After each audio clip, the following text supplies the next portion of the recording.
Life Coach Tony Robbins. Today we're talking about his new book. It's called Money, Master the Game. He's here inspiring all of us to find that financial freedom that seems to elude so many of us. All right, so I confessed Thanks earlier. for having me on.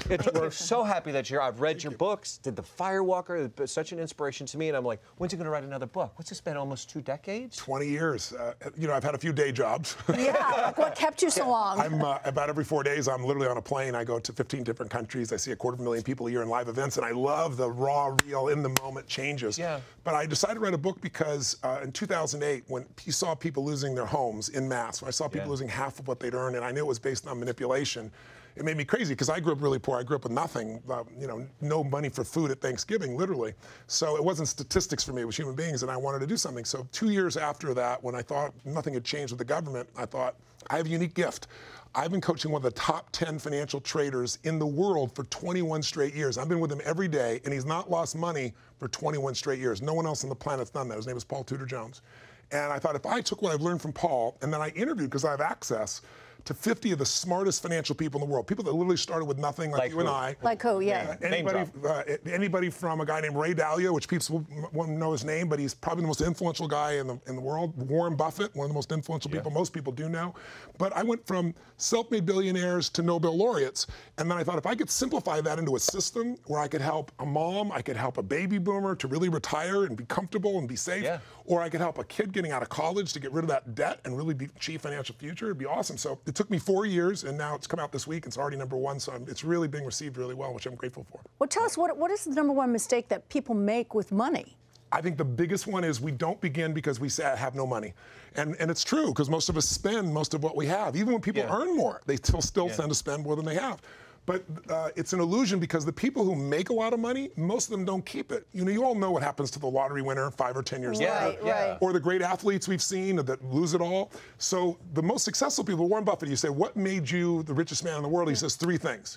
He said, living in America, the opportunity is there for everybody. He said, good genes, I lived long enough to do well. And he said, compound interest. And we all know about compound interest, but I'll give you an example of how it really works. There's a man named Theodore Johnson. He worked for UPS as a driver. He never made more, check this out, than $14,000 in a year. That's the maximum he ever earned. But in his late 70s, he's worth $70 million. No, how does that happen? Wait a minute. Let me tell you, it's a real story. It's a real true story. All he did was, he said, I have no money, which he was right. $14,000, you don't have any money. But a friend of his said, if the government came in and taxed you, you would hate it, but it would still be paid because it would be taken right out of your check. So he said, I'm going to create a tax that's going to give you financial freedom. I'm going to take 20% of your money, and we're going to put it in this investment account, and you're never going to see it. Well, over 50 years, it compounded to $70 million. And while he was alive, he gave away $35 million. So what I show people is, here's how you take a little and actually really make it work. But most of us are consumers. You shouldn't have an Apple phone unless you also own Apple, or better than just Apple, the best companies in the world at the lowest price, not these mutual funds that eat up people's futures. And most of them have financial advisors, too. I mean, is that something that you say that you shouldn't really get involved with? No, you have to know what kind. I want to teach your audience an F word right now. Okay, all right. It's called fiduciary. It's a mouthful, fiduciary. Most people, when they're a wealth advisor, they all have integrity. They all care about you. But most of them are really a broker. There's 325 terms for a broker, wealth manager, et cetera. The problem is they sell you what they're trained to sell you. They might even put their own money there. It's not that they're not sincere. If you go to a butcher and you say, what should I have tonight? He's going to sell you some form of meat. But if you go to a dietitian, he's going to say, hey, hold it. I got to take care of you. Hold off on the red meat. You're going to get cancer. You're going to get heart disease. Let's have some chicken. Let's have some salad. Let's have some fish. So a financial advisor called a fiduciary, which I explain how to do in the book, is someone who is literally required by law to put your interests first. So if they said to you, buy Apple today, and then they buy it later, cheaper in the day, they have to give you their stock. That's how rigid it is. And there's a small number of people, they're called registered investment advisors or fiduciaries, and I show people how to access them. Okay, you're talking to a guy who still has a piggy bank, okay? So if I open your book and am I going to get lost with some of the big terminology? Well, fiduciary is probably the biggest word you'll ever hear. I understand that. So we got that one out of the way. Okay. So, and I'm basically just going to save more than I spend? Is that? No. You got to know where to put it. Okay. So 2 things. First, you got to know where not to put it, because this is a business where what you don't know will hurt you. And the financial industry tends to make things much more complex, because the more complex it is, the more you just give up and give me your money, and then I can charge you all these fees, you don't even know it. Right. So most people in America put their money in a mutual fund. So 96% of mutual funds fail to match the market, fail. What that means is only 4% succeed. What are your chances of picking the right mutual fund? Do you play blackjack, either of you? No, I can't add that fast. And again, I got a piggy bank. The goal of blackjack is you go to 21, but if you go over, you lose. So if you got two face cards worth 20, there's only one card that you can get, and that's an ace. So you're going to take, if you're entity that says hit me, you got an 8% chance of winning. You have a 4% chance of getting the right mutual fund. So what I show people is you want to own the index. The index is really, it's a big term, but all it means is you get a piece of all the biggest companies in the world, but instead of being charged 3% plus, which is what the average mutual fund is, you're charged less than 0.2%. Now, I know that sounds like a lot of numbers, but let me make it real for you. If I said to the two of you, here's our deal. I want you to make an investment, and I want you to put up all the money. You take all the risk. I'll put up no money.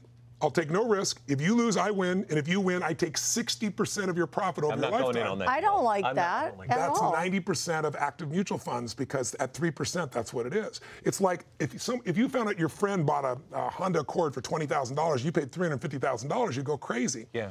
That's the difference between 0.2% and 3% plus in a mutual fund.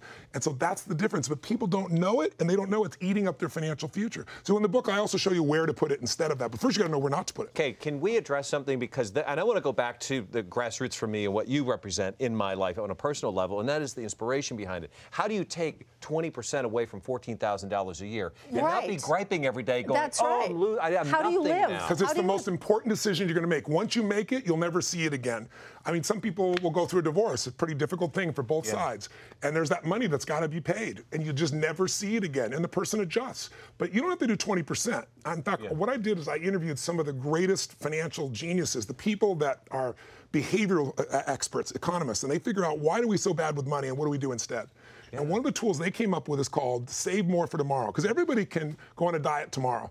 Everybody can save tomorrow. Today is the hard day, right? How am I going to put the money aside? So they created this theory where if you save 3%, anybody can save 3.5%. They did that with people in the Midwest. And then they said, look, we're going to go to your boss, and every time you get a raise, the first 3% is going to go in this account. You'll never see it. So if you had a 10% raise, you're going to see 7%, but you're not going to see more than that.